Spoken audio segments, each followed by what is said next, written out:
Hello, this is the beginning to section 2.2, the first video. In this section, we'll be talking about making histograms. Please recall from chapter 1 when we would use frequency and relative frequency, and how we remembered that frequency is the number of times a data value occurs, whereas relative frequency is the frequency divided by the total number of data values. When we're making a histogram, we first want to decide how many bars or intervals we're going to use to represent the data. Let's take a look at our example on the next page. This example talks about the charges on a cruise ship that people are billed on a 7-day trip from Los Angeles to the Mexican Riviera.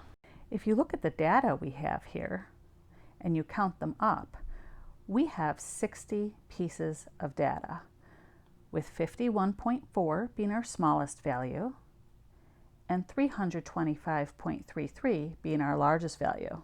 Now, usually the number of bars in a histogram fall between 5 and 15.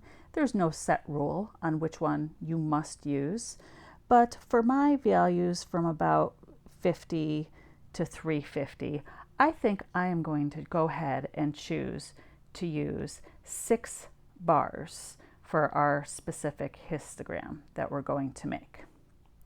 After we figure out how many bars that we're going to use in our histogram, we want to figure out where will be a starting point. Generally, depending on how many decimal values in your data, you would subtract either these numbers here from your very lowest piece of data.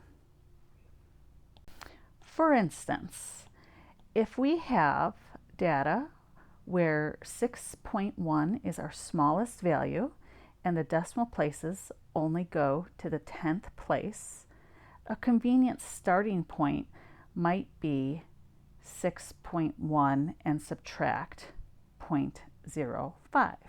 So perhaps you would want 6.05 to be a starting point. If your smallest value is 2.23 and our decimal places go out to the hundredths place, you may choose to subtract 3 decimal places from here. Now notice, these numbers may be a little bit too exact, so perhaps you might start with 6 here, or perhaps you may start with 1.4 here. Again, there's no set rule. Use what works for your data. If you recall, our minimum value over on the next page was 51.4.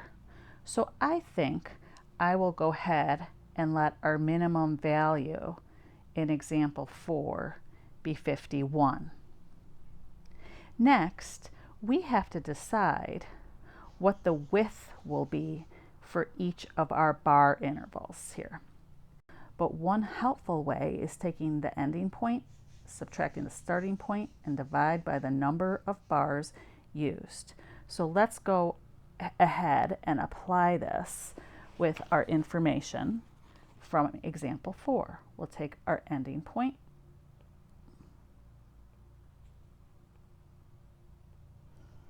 subtract our beginning point. I chose to use 6 bars here. And we'll get about 45.66. This number, it's a little bit too precise for what I'm going to need. So I think that I'm going to make my bar widths be 50. Let's go ahead and jump over to the next page and take a closer look at our example. We're going to use the methods that we learned in chapter 1 to create a relative frequency distribution. We decided that our starting value was going to be 51.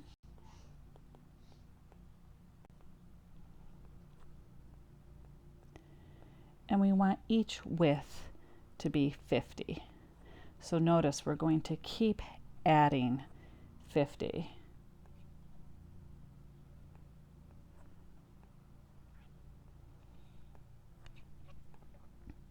To our starting values of each interval.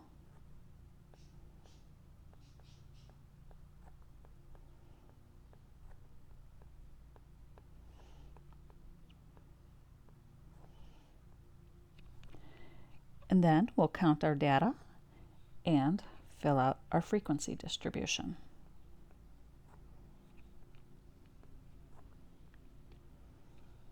Please remember to find the relative frequency. We take our frequency and divide by the total pieces of data. And I'll do some rounding here.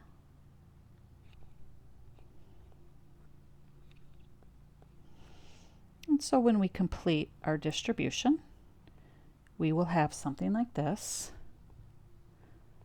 and we will be ready to make our histogram. Now when we start out making our histogram, we want to start out with an X and a Y axis, and we want to go ahead and label our vertical and horizontal axis. For my vertical axis, I chose to use relative frequency, but you could use frequency as well. Next, go ahead and list your intervals and relative frequencies on the axis. So we go ahead and put in our boundaries on the horizontal axis, and we enter the relative frequencies on the vertical axis. For our first interval here, we have a relative frequency of 0.08. So we'll go ahead and make a bar the height of 0.08. And for our next interval, we have a relative frequency of 0.17. And once again, making the bars connect in a histogram, we'll go ahead and draw a bar at about 0.17. And we'll continue with this process. And you'll end up with a histogram looking like this. And of course, let's not forget to put in our title. And now our histogram is complete. Notice, like the stem and leaf plot, the histogram gives us a nice visualization of the spread of the data. That's the end of our first video for section 2.2.